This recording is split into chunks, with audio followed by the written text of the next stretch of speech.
రోహిణీ కార్తె వచ్చినా ఇంకా వడ్లు కళ్ళాల్లోనే ఉంటున్నాయని మాజీ మంత్రి ఎమ్మెల్యే హరీష్ రావు ఆగ్రహం వ్యక్తం చేశారు. ఎండల తీవ్రతతో వడ్ల తేమ శాతం 10 వచ్చినా మిల్లర్లు కొర్రీలు పెడుతున్నారని అన్నారు. కాళేశ్వరం నీళ్లతో రైతులు అద్భుతంగా పంటలు పండిస్తే ఆ పంటను కొనడంలో ఈ కాంగ్రెస్ ప్రభుత్వం పూర్తిగా విఫలమైందని విమర్శించారు. సిద్దిపేట జిల్లా నంగునూరు మండలం నర్మెట్లో జరిగిన పెద్దమ్మ పెద్దిరాజుల కళ్యాణ మహోత్సవంలో హరీష్ రావు పాల్గొన్నారు. స్వామి అమ్మవార్లకు ప్రత్యేక పూజలు నిర్వహించారు. ఈ సందర్భంగా గ్రామస్తులు ఆయనకు ఘన స్వాగతం పలికారు. అనంతరం ఆయన మాట్లాడారు. కాంగ్రెస్ గవర్నమెంట్ వైఫల్యంతో రైతుల వద్ద బస్తాకు 2 కిలోలు ఎక్కువ అడుగుతూ రైతులను దోచుకుంటున్నారన్నారు. ఏ గ్రేడ్ వడ్లను బి గ్రేడ్ కింద కొంటూ ఎకరాకు 600 నుంచి 700 వరకు రైతులు నష్టపోయేలా చేస్తున్నారని ఆరోపించారు. వడ్ల కొనుగోళ్లలో కాంగ్రెస్ సర్కార్ ఘోర వైఫల్యం చెందిందన్నారు. కేసీఆర్ హయాంలో 5,000 ఉన్న వ్యవసాయ కనెక్షన్ ఛార్జీని రేవంత్ రెడ్డి ప్రభుత్వం 10,000కు పెంచిందని ధ్వజమెత్తారు. కేంద్ర ప్రభుత్వం యూరియా, డిఏపి తదితర ఎరువుల ధరలు పెంచుతూ రైతులపై భారం మోపుతోందని, ఇటు రాష్ట్రంలో కాంగ్రెస్ ప్రభుత్వం ఎరువులు సరిగ్గా ఇవ్వక రైతులు లైన్లలో నిలబడి ఇబ్బందులు పడుతున్నారని అన్నారు. కాంగ్రెస్ ప్రభుత్వం వచ్చాక చెరువుల్లో చేపపిల్లలు వేయడం కూడా మానేసి మత్స్యకారులు పొట్టకొడుతోందన్నారు. రైతులను ఇబ్బంది పెట్టకుండా ఈ కాంగ్రెస్ ప్రభుత్వానికి కనువిప్పు కలగాలని, రైతుల పంటలన్నీ కొనుగోలు చేసి రైతు బంధు వేసేలా పాలకులకు మంచి బుద్ధిని ప్రసాదించాలని పెద్దమ్మ తల్లిని ప్రార్థిస్తున్నారని చెప్పారు. అమ్మవారి దయతో మళ్ళీ అందరికీ మంచి రోజులు వస్తాయని ఆకాంక్షించారు. అదేవిధంగా నర్మేట గ్రామం ముందు నుంచి కూడా ఎంతో ఆదర్శవంతమైన చైతన్యవంతమైన గ్రామం. మొన్న మీ కుల పెద్దలందరూ కూడా వచ్చి చాలా ఏళ్ల తర్వాత పెద్దమ్మ తల్లి ఉత్సవాలు జరుపుకున్నాం. మాకు కొంచెం రేకులు కావాలి, బండలు కావాలి, కొంత సాయం కావాలంటే మీరు అడగగానే 1,25,000 రూపాయలతో ఈ రేకులకు ఇప్పించడం జరిగింది. అదే ఇలా కాళేశ్వరం నీళ్ళ వల్ల ఎంతో మంచి పంట రైతులకు పండి ఇవాళ ప్రభుత్వం మరి కొట్టలేదు. వాస్తవానికి పంట పండింది కానీ కొనే పరిస్థితి ఈ ప్రభుత్వానికి లేకుండా పోయింది. ఇప్పుడు ఎట్లయిపోయిందంటే కాళేశ్వరం వచ్చినాక పంట పండించుడు అల్కగైంది కానీ గవర్నమెంట్ అమ్ముడు కష్టమైంది. ధాన్యం కొనడంలో ఈ ప్రభుత్వం పూర్తిగా విఫలమైపోయింది. ఇవాళ రోహిణి కార్తె వచ్చింది. రోహిణి కార్తె వచ్చినా ఇంకా కళ్ళాలలో వడ్లు అట్లే పడింది. ఎండల మొత్తం 10 మాయిశ్చర్ వస్తుంది. మాయిశ్చర్ 10 వస్తున్నా కానీ ఇంకా వడ్లు కొట్టలేదు. ఇవాళ ఏమంటున్నారు, కిలో ఎక్కువ పెట్టుకు సంచి కట్టు, 2 కిలోలు ఎక్కువ పెట్టుకు సంచి కట్టు. అంటే ఈ రకంగా ఇవాళ కేసీఆర్ వల్ల, కాళేశ్వరం ప్రాజెక్టు వల్ల ఇంత మంచి పంటలు పండినాయి.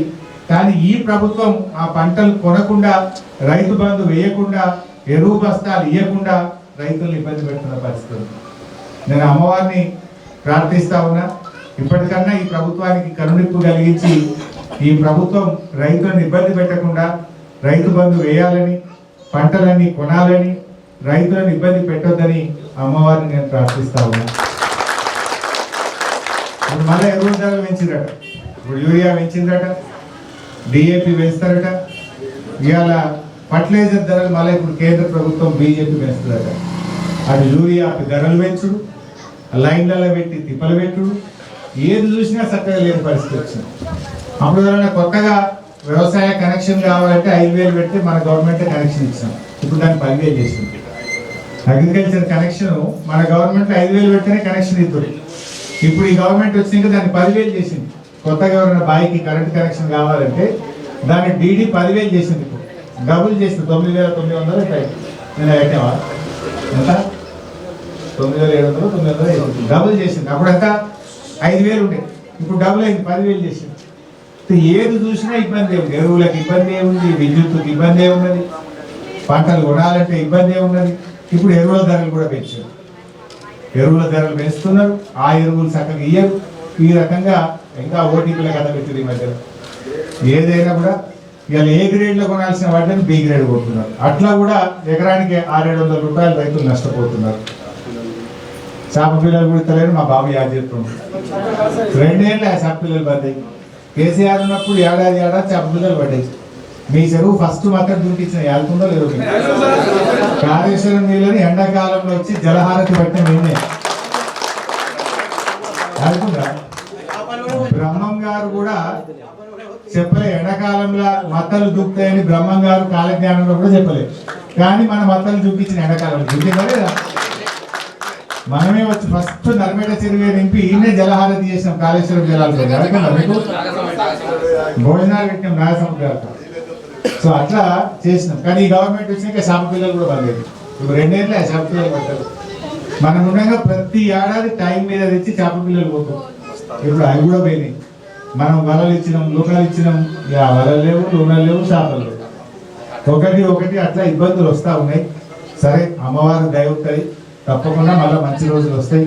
అమ్మ దయతో ఇంకా మనం మంచి జరగాలని చెప్పి ఆ పెద్దమ్మ తల్లిని మరి నమస్కారం తెలియజేస్తూ మీ అందరికీ నమస్కారం.